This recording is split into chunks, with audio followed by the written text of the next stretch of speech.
Welcome to season 7 of Wellness as a Way of Life for Women Building the Future. I'm Megan Swan, wellness coach, consultant, and strategist, here to champion visionary women who are shaping tomorrow. This season, we dive into holistic wellness practices, mindset shifts, and real life stories from women who are leading change in tech, entrepreneurship, and beyond. My mission is to help you integrate wellness into every facet of your journey, so much so that it feels like a way of life. So you can show up as your most vibrant and impactful self. You can be a part of the movement by subscribing to my Substack for exclusive wellness tools, inspiring interviews, and a thriving community of future builders. There is a free and soon to be paid option launching this fall. And if you enjoy this episode, share it with a friend who's building the future too. Welcome back to the podcast, Wellness as a Way of Life for Women Building the Future. We are so excited today for our guest, Hope Mikal. She's the CEO and founder of Unicorn Marketing Co. And as you can see, we share a love for pink and bold colors. Our guest today embodies everything we talk about on the show. She is calling in from the traditional territory of coastal Salish peoples in North Vancouver, BC, where she's built something truly remarkable. As a founder and creative director of Unicorn Marketing Co., Hope has spent over 14 years proving that marketing doesn't have to feel manipulative or soul-crushing. It can actually be a vehicle for empathy, storytelling, genuine connection, and fun. We love Hope's journey and how she mirrors it for others. We're going to get all into her personal story and talk about her experience with organizations like TED Talk. And really, her specialty is brand strategy, website design, and marketing campaigns that blend strategic thinking with heart-centered action. Her sweet spot, supporting women entrepreneurs, non-for-profits, and businesses in wellness, design, and lifestyle industries, the exact leaders who are reshaping our world with intention and purpose. So excited to have you here today. Welcome, Hope. How are you? Hi, thank you so much for having me. I'm great. How are you? It's good. It's Monday. It's rolling, and I'm actually feeling very productive. I've scheduled several things for about 2 months out, and it feels good. How about Amazing. you? Yeah, well, you're my first thing of the day, so I'm excited to get into this juicy conversation and kick off my week. Yeah, well, it's a little bit earlier for you on your Mhm. side of the country. So tell us, first off, like what is a morning routine for you usually look like? Ooh, great question. I wish I was in the 5 a.m. club. I'm not there yet. It's not Maybe for I will everyone. It's really be. not. Yeah, I really appreciate the statistics and the articles I read about how it's so great for your body and your circadian rhythm, but I'm not quite there. But getting up early for me is like 6:30 or 7, and I like to have a shower. Sometimes if I'm really energetic, I'm doing some movement and some yoga before breakfast. I'm Nice. trying to get into the habit of drinking a whole glass of water before I have coffee and taking all of my supplements and medication ready to go. This is very specific. Is this on par of what you're hoping for? Yeah. No, I mean, I think that for me was life-changing, just drinking like a glass of warm water before hmm anything else in my day. And yeah, a few clients have also said that like that was the one thing that changed their Mm. life. I So really it is like a good the habit to build in. yeah. I really like the Yeah. morning pages from The Artist's Way. Have you heard of this? Mhm. Yeah. Yeah. I I go in try ebbs to do and flows. that. I'm currently doing that too. I love that. Such a Yeah. great way, especially as an entrepreneur when you have like all the things in your head all the time to really get things down on paper and figure out how you're going to be, strategizing and focusing your day. It's so hmm empowering and really just helps on a nervous system level to start the day feeling like you know what you're doing. Yeah. I hope I start the day sometimes knowing what I'm doing. All right, well, let's dive in. If you don't mind, I mean, we'd spoken a Mhm. little bit before about your personal health journey and how that sort of paints, your relationship with entrepreneurship and self-care. Yeah. I struggle with PCOS and endometriosis, and I am on a fertility journey right now, which is really long, um, and hard. And I am learning more and more about self-care all the time and reshaping what that looks like for me in this season of life. I've also really struggled with talking about my different diagnoses before and feeling like it's just um, like it's very vulnerable and too personal to share. And it's been really refreshing that the more I talk about it, the more people are reaching out to me and saying, I have that too, or I have a similar experience. And it makes me feel a little less alone in that. So Mm. it's been really cool Well, thank to, you so much for sharing with us. yeah. I know, yeah, I mean, we talk to a lot of leaders, you know, in health and femtech space that are working on these kinds of issues, and you know, Mhm. listeners are probably pretty aware of, you know, how long the diagnosis journey often is for Mhm. women on these types of issues, or really just for women in general, any issues. So I'd love to know, like, how would you coach or work with somebody when they are coming with you with a similar thing? Like, this is a big part of who I am. I don't really talk about it publicly. How would you recommend? Do we incorporate it into my brand? Ooh, that's a great question. I think if we're working on a personal brand and someone has chronic illness or pain, it's really up to them, of course, if they want to talk about this.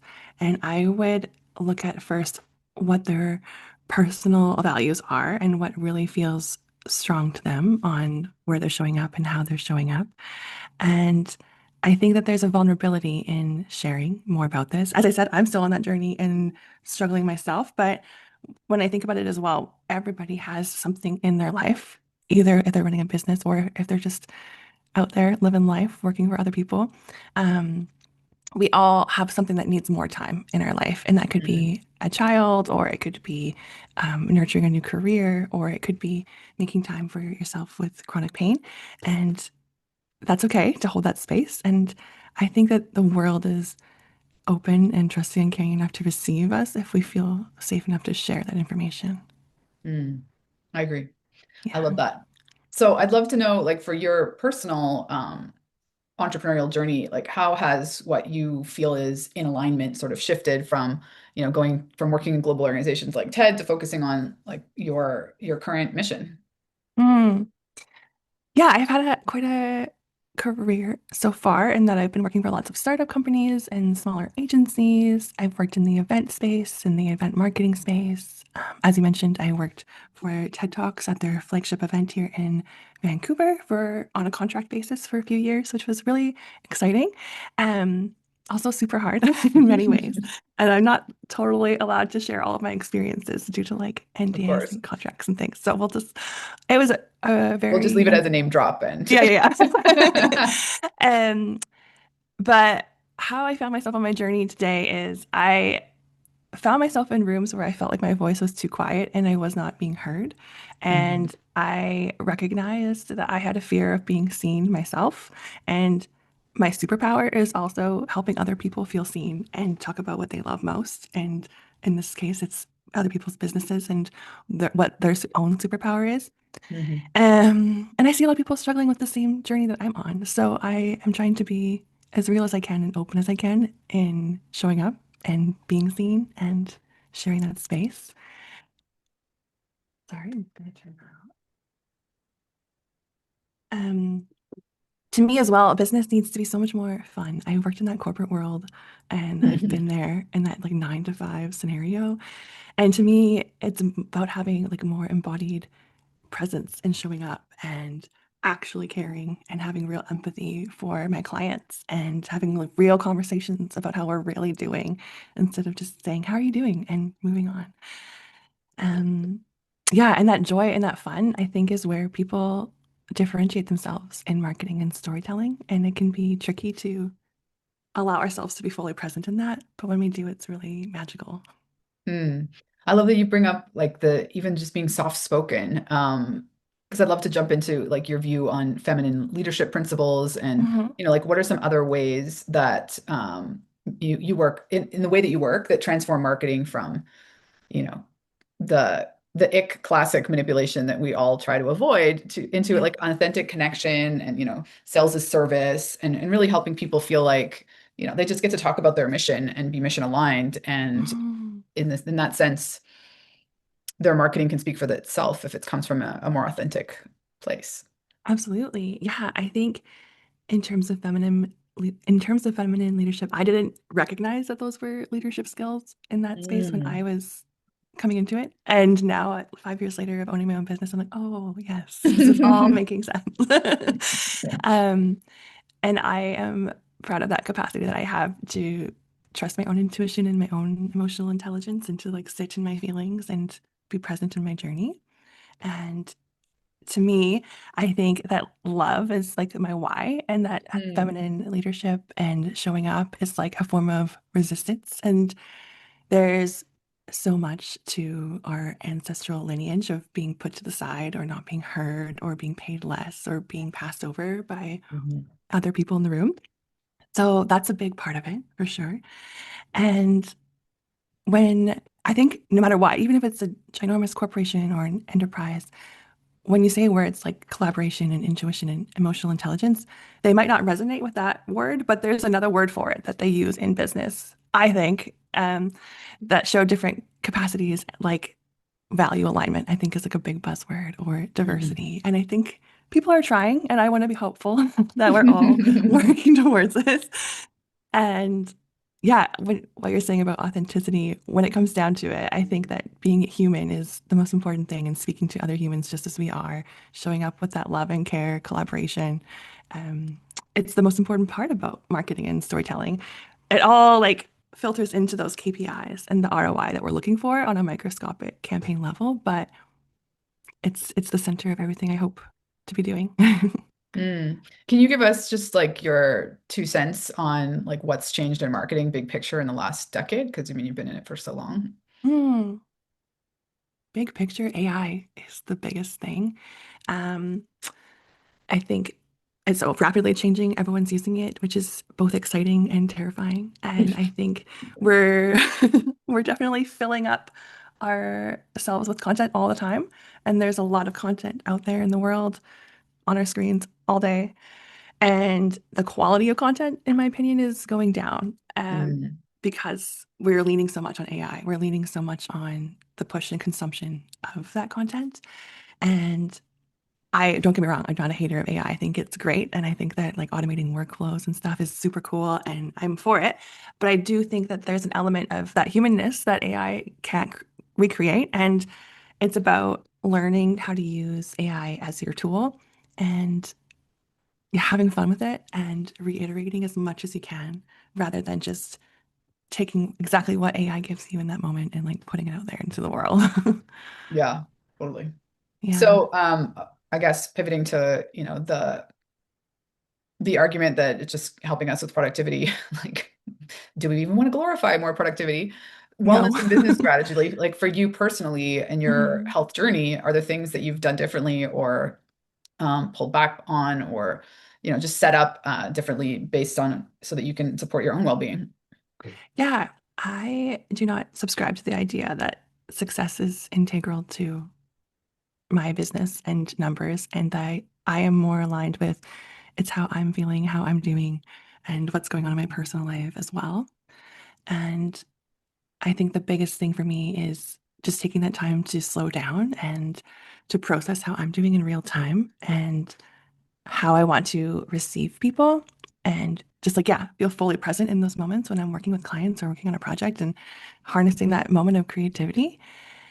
And I look at wellness as being open, and it's like how you've said in previous conversation, it's like being open to lifelong learning. I think that wellness is part of that. And there's so much to learn and so much to embody. So I am trying to just be as open as I can to go to different workshops or practice new art styles or read different books and learn about different theories around it. And I find that when I'm feeling my best, my business is also doing well. And there's a direct correlation there for sure. Mm, yeah. So through your work and your podcast, The Magic Mhm.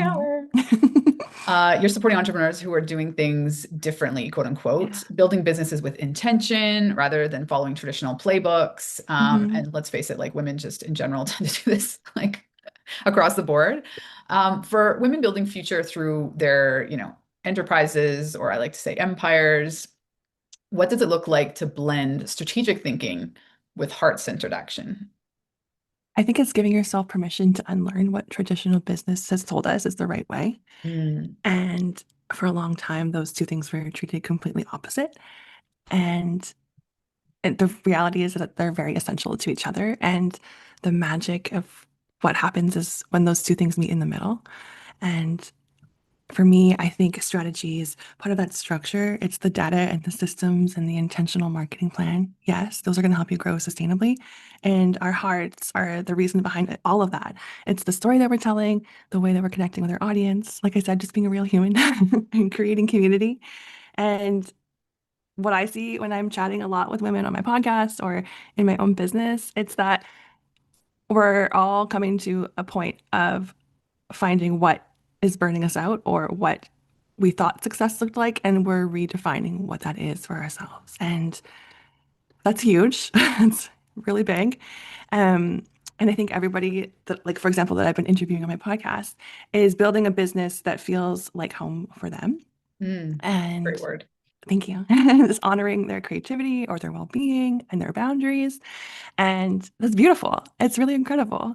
And yeah, I think that strategy is like one of those things that gives us that direction and the focus, and our hearts are reminding us of our humanity and where we're at. Mm, I love that. And I mean, people's ability to detect the BS these days. I mean, like Yeah. people, it's just a feeling, like you can just immediately sense if someone's being Yeah. authentic. And I think because the amount of content that's coming at us, that if it doesn't Mhm. feel authentic immediately, it's like people just buzzing by that. I agree. Absolutely. I think there's so much data and metrics to show that that's 100% correct. Um, I think people don't fully believe it. If you were, I see a lot of people who are like, well, no, it's fine. Our numbers are low for other reasons. That's no, that's why. So, how would you define empathy-driven marketing? Hmm. I define it as showing up exactly as I am and how I am and meeting my clients exactly how they are and where they're at.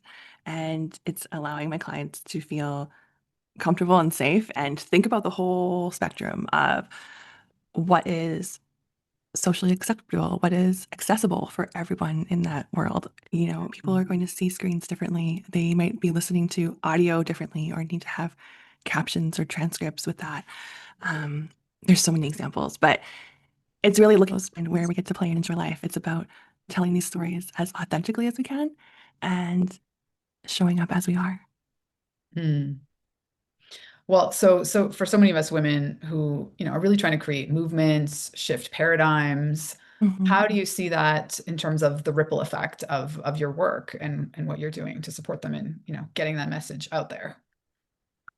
Yeah, I'm hopeful that big things are going to shift and that as we are coming more into our own feminine energies and harnessing that, that there's going to be more empathy, there's going to be more authenticity, there's going to be more safe spaces on the internet.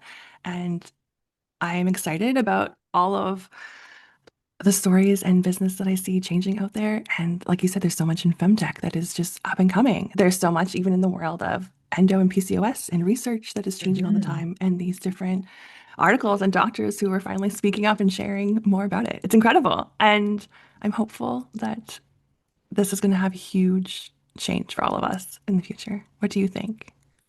Yeah, no, I mean, I live in a very optimistic bubble, Oh, but good. I definitely feel like the shift is real. Like the amount, I mean, and one could argue, we'll not go too far down the political rabbit hole, but the backlash is directly related to how much progress there really has been and how it's just getting bigger and bolder and more unapologetic. Along Hmm. those lines, I'd love to hear a little tiny snippet of the origin story of your brand, your colors, the unicorn. Like, how did that all come about?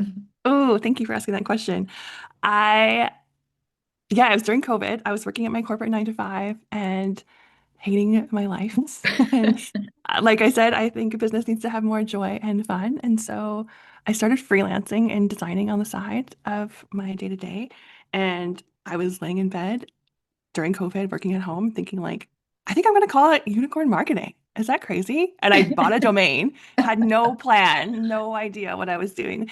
Um, and it kind of went from there. And in terms of my colors and my my branding. I am so in love with them, and I love my pink and reds, as you can see. But definitely took a few iterations to find that and to find what that sounded like for me and what that looks like visually for me. So I can definitely empathize that we're all works in progress, and sometimes we have an idea where we want to be, but we're not quite there yet. And yeah, that's why I like to help in that space of that storytelling and design and fun. Yeah, I think it's so uh especially for entrepreneurs where in theory you can do all these things yourself on Yes. some level. Hmm. But it's just night and day. Not only the experience of having someone with a professional background and I do it, but just for me and my different businesses, the moment I was allowed to or able to get somebody else to do it, it just also felt so empowering to bring like Yeah. take off a hat and like give it to somebody else. Be like, now I trust you. Please, please do Yes. what I've been trying to do for 5 years and really don't want to anymore. And hand it over to someone for them. It's their joy. And I totally get that it's scary to hand it over, and that, like, for example, you could have been doing things a certain way for so long, but to have new ideas and that collaboration and that intuition from other people coming into your business, I think is fuel, and it just lights something up that makes it so exciting. Yeah. All right. So we're Yeah. going to share all of your links in the show notes, but is there like a specific call to action that you want to draw people's attention to, or the best way if someone wants to DM you, what platform are you most on? You can find me on Instagram at Hello Unicorn Marketing, and have a listen to my podcast, The Magic Hour, on Spotify and Apple, wherever you listen to podcasts. I have an episode with Megan coming out soon, so you'll have to check that one out. Yeah, yay. I'm so excited. Yay. And tell the audience a little, because you do it a bit differently. You do kind of like I don't think all your guests necessarily do this, but a lot of them give like a little workshop, a little mini Yeah. teach. So you get the interview and then you get some of their wisdom. Yeah, so that was my idea for this year, to expand content just in general, and to share more wisdom from my incredible guests. Is that I have an interview format episode, and then the week following, they have like a mini TED Talk or a workshop where it's like the guests sharing their wisdom, all of their joy, and like a quick little masterclass. And I love it. It's so fun. It's been really cool to see this unravel and my community's reaction to it all. Yeah, it's such a brilliant idea. I love it. Thank Well, you. thank you so much for being here, for sharing your wisdom, for getting vulnerable. And we look forward to sharing this conversation with the world and having everyone reach out and get some unicorn marketing. Thank you so much for having me. Take care.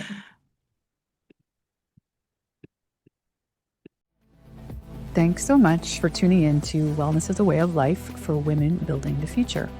I'm Megan Swan, and I'm honored to support your journey to well-being and leadership. For more insights, resources, and connections, subscribe to my Substack through the link in this episode. It is your go-to hub for wellness strategies, and there's free and premium content. Let's keep building a brighter, healthier future together. Until next time, take care and lead well.